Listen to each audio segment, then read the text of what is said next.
Welcome back. We're on day 3 of the 14-day mobility challenge from Corporate Wellbeing UK. This is our first one. The last couple of days we've been doing the overhead position. So that's that position where we've taken our arms overhead. Today we're switching it up. We're going to look at some lower body movement, one of the big key pieces of how we move our lower body. Okay, so you're going to need a chair and somewhere where you can put your leg up, ideally, and it's called the couch or sofa stretch, depending on whether you feel like you're in America or not. So I've got the edge of the couch there, so I can demonstrate that. And then we've got an elevated move that we need somewhere off as well. So I'm going to use the chair, you can use your sofa, you can use your bed, you can use a bench in the gym when we're allowed back in. So we're looking at the squat hinge position today. So this is obviously our hips is where we hinge, and we're going to look at what the movement is, how it's the two ways that it's expressed, and how to get the most out of the movement. Okay, so we spend a lot of time doing squats when we don't realize we're doing it outside of formal exercise. So when we come to sit at your desk at home or at work, when you come to sit on the sofa, when you come to sit on the toilet, when you sit down to eat your food, when you sit down to relax in the evening, and reversing all that when we get back up again. Okay, so we need to, and especially over time as we get older, need to make sure that we're focusing that so that we can do it without putting our arms down and using our upper body as kind of a propulsion, because our legs are our biggest engine, and they should be able to really continue helping us get up as much as we possibly can. So I'm going to demonstrate a couple of different bits on the squat and the deadlift movement. So that's the two expressions of our hip hinge. So we hinge at the hip and our torso will come forwards, and we hinge when we come down through a squat. So I'm going to set ourselves up. So follow on with me. So same as when we set ourselves up the other day, we're going to get into a nice organized position within our body before we start moving.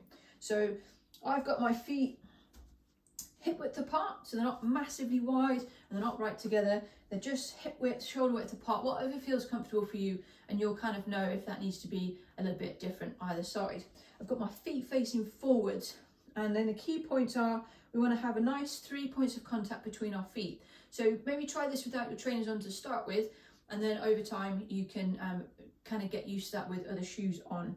So you want a big toe wants to be in the ground, and the ball of the foot out to the side, and then the heel. Those are your 3 points of contact. So if you just, feel around, you can push your weight around into your feet, and that moves your ankles around, and then we can be nice and sure that we've got good contact.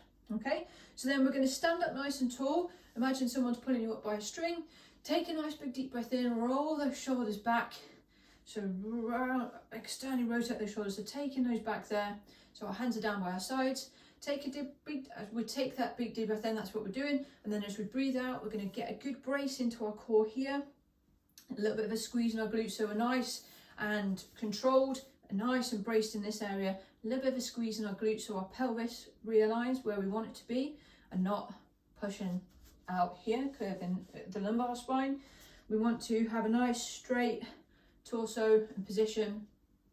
Then you're going to try and just watch what my knees are doing here, as I'm just externally rotating through my hip joint, pushing my knees out slightly, which creates a slight more arch in your foot, and you'll feel that that's what you're looking for, and that's what you'll gain in your feet. And then we're going to look at the squat movement. Okay, so I'm nice and braced, I'm in a good position, going to keep a neutral spine throughout, so that means that my head is going to look and come down.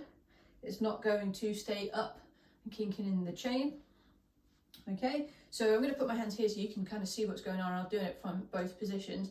So I'm nice and strong, nice and controlled, and I'm going to come down into a nice squat position. So you can see my knees go out just a little bit, contact remain for the floor, and we're aiming for 90 degrees. So if I set myself back up from the side, I'm nice and controlled, I'm keeping my shoulders back, nice, control, keeping that contact with the ground, nice neutral spine, and you can see that that feels good.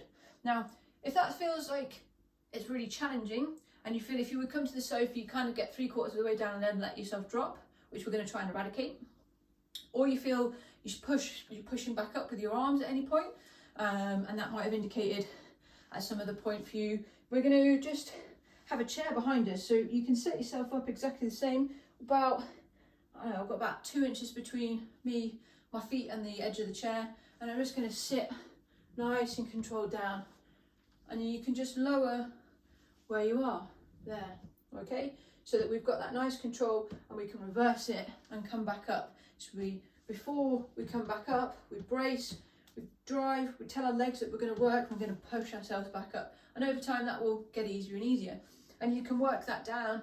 And the squat does in fact actually come all the way down to this position here, where we can keep our shoulders back and our back straight with our feet facing forwards. That's a full expression of the squat, and your hips are then at full extension, and so that's something to work towards. There's a lot more mobility to come in with that. So the other variation of the squat hip hinge movement is your legs staying a lot straighter. So I'll do this from the side. So I'm going to bring my arms out in front into that front rack position, arms out in front, have my shoulders back, and again I'm going to hinge over, keeping a nice straight back, and I could essentially pick something up from here. If I needed to come a little bit lower, I can bend my knees and come back up and then hinge, and I can pick something up really safely. But this is all protected, and my legs are doing most of the work, and my hands are just then the grip. So it's really key to kind of get to know your body and to get it to do what you want it to do, because it can be really challenging when we're coming down here to keep those shoulders back and to not round as we do that, which is then means that we're putting all the pressure in our thing up in our shoulders and not through our legs. You can see the difference if I'm here and hinging down, got a nice straight back, a nice strong position to then pick something up with as I come. So that's what we need to work on. Okay, so we're just going to take and leave it there for today, and then tomorrow I'm going to take you through some other bits. I'm aware I've talked to you quite a bit, so I'll take you through some movements of really helping that. But just check in with your position today and see how it feels, and see if you can start to practice the positioning and get in that neutral position and your shoulders back so that your body is working all together. And I'll see you again tomorrow.